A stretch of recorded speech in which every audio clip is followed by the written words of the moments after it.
En este nuevo vídeo voy a hablar de un asunto fascinante que supuso uno de los principales análisis del siglo XX, análisis social, y derivado de ello, una de las ideas más potentes y más influyentes del siglo XX. Además, voy a hablar de mi visión actualizada al siglo XXI de ese análisis e idea. Bien, además he publicado un artículo que habla de este asunto, que está titulado como Los 7 tipos de trabajadores de la era de la corrupción. El título original son los 9 tipos de trabajadores en la era de la corrupción. Bien, el escritor más influyente del siglo XX, Peter Drucker, hizo un análisis innovador que dijo, en el cual concluyó que existían 2 tipos de trabajadores. Uno, los trabajadores manuales, que son los que habían dominado el siglo XIX y todos los anteriores, y la mitad del siglo XX, y un nuevo tipo de trabajadores que son los trabajadores del conocimiento. Además, Peter Drucker, utilizando estadísticas estadounidenses, dijo que en 1950 ya había más trabajadores del conocimiento en Estados Unidos que trabajadores manuales. Bien, pues este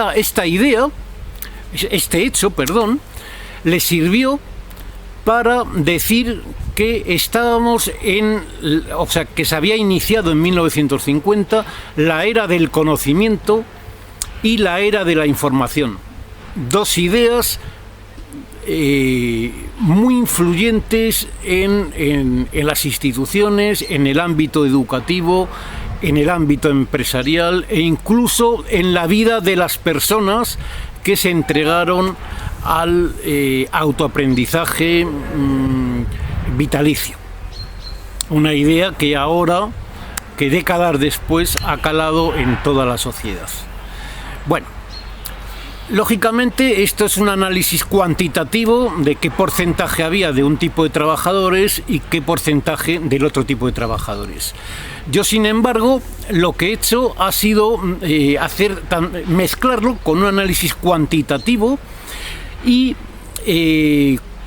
cualitativo y cuantitativo, pero respecto de la influencia en la vida de las personas y en las estructuras sociales. Bien, por ello, el primer tipo de trabajador, que diría yo, es el trabajador del macroestado. ¿Por qué? Pues porque el macroestado ha sobrepasado el 50% del Producto Interior Bruto de la Unión Europea en los últimos años, y en Estados Unidos ha sobrepasado el 40% y en Japón prácticamente ha llegado al 40% del Producto Interior Bruto. Y por tanto, la primera estructura económica de cualquier país, de la mayor parte de los países del mundo y de todos los países desarrollados, es el macroestado. Además, lógicamente, los trabajadores del macroestado son los más influyentes por más razones, entre otras porque tienen los poderes públicos, que son los que dan forma y controlan a toda la sociedad y a toda la economía. Y por tanto, los funcionarios públicos son esa primera categoría de trabajador del macroestado. Pero además, el macroestado ha creado un enorme negocio en las últimas décadas, que es la corrupción, que es no solo es otra realidad económica, sino que es la mayor actividad económica, y además la actividad económica que tiene más beneficios. Para que tengamos una referencia de 2018, según Naciones Unidas, la corrupción ocupa el 5% del Producto Interior Bruto a nivel mundial, y según la Unión Europea, el 4,8% en la Unión Europea.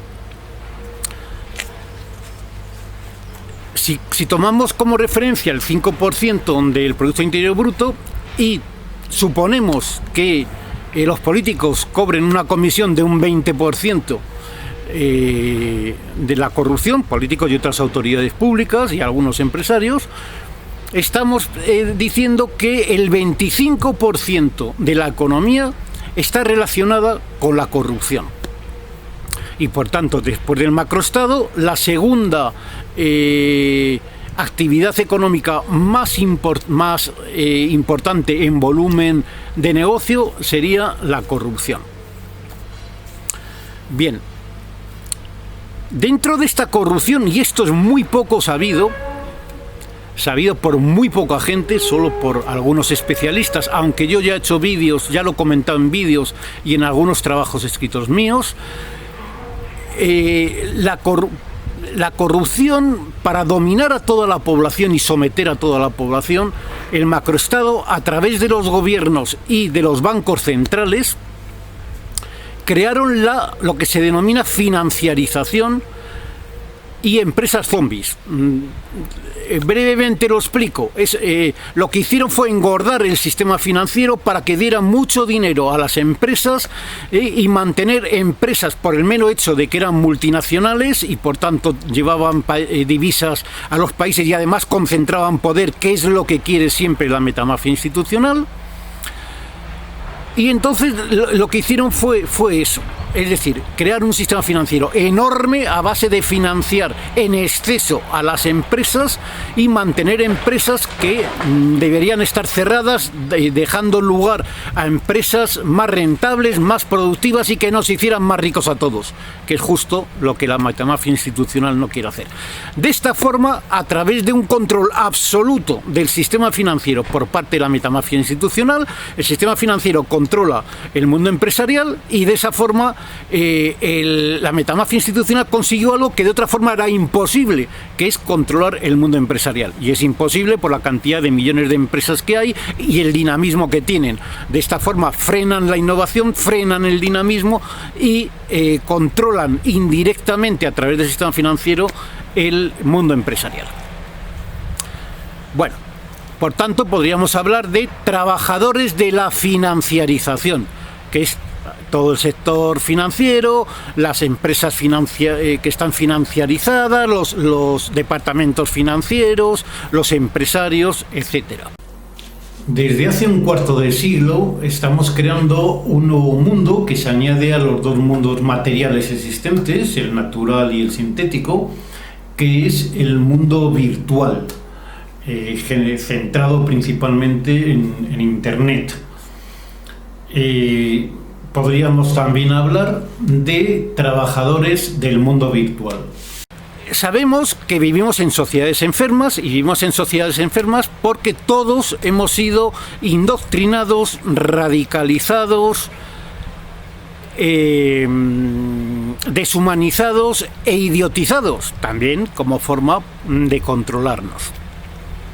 Esto lo que ha hecho es que la gente no tiene ninguna sensibilidad, lo que tiene es sensiblería. La gente llora de una forma sensiblera sin preocuparse de cuáles son los problemas reales, qué causan los problemas y cuáles son las soluciones. Y por tanto, la sensiblería, esa emocionalidad distorsionada por la sensiblería, es una característica. La infantilización de la sociedad, son características de las sociedades. Y como estamos en una sociedad de masas, porque tanto el macroestado es consecuencia de la sociedad de masas, como gran parte del mundo empresarial se dedican a dar servicios a esas masas, pues podemos hablar de el trabajador de las emociones, que se dedica a estudiar las emociones de esta gente sensiblera y darles productos de entretenimiento o peor aún, para controlarles, como pueden ser los ingenieros sociales, la propaganda institucional, etcétera, etcétera. Bien, trabajadores de las emociones. Se dice que los robots van a sustituir completamente toda la actividad humana, tanto la actividad de los trabajadores manuales como la de los trabajadores del conocimiento, a través con sistemas expertos que ya existen, que ya hay muchísimos funcionando y efectivamente están sustituyendo a las personas. Y por tanto podríamos hablar del trabajador autónomo, los robots, como otro tipo de trabajador. Bien, me he dejado para el final otro tipo de trabajador, que es el trabajador del sector social. El sector social, para que nos hagamos una idea, el sector social son las asociaciones, fundaciones. Para que nos hagamos una idea del tamaño del sector social, podríamos decir que el sector social más o menos tiene el mismo o utiliza el mismo porcentaje del Producto Interior Bruto, entre un 8 y un 10%, que utilizaba el sector público a finales del siglo XIX, y tiene más o menos tantos trabajadores o más que el sector público a finales del siglo XIX. Y por tanto, lógicamente, es una estructura a tener en cuenta, incluso como alternativa al sector público, especialmente en lo que son los disidentes que trabajan para controlar el sector público o para cambiar el mundo. Y por tanto, como otra categoría, podríamos hablar del trabajador social. Lógicamente, todas estas características sociales, todo este tipo de trabajadores, lo que podíamos concluir que estamos en la era de la corrupción, por encima de todo, en la era del macroestado, también por encima del todo, y estas eras nos llevan a la era de la esclavitud total, salvo que cambiemos esta estructura socioeconómica y cambiemos el sistema.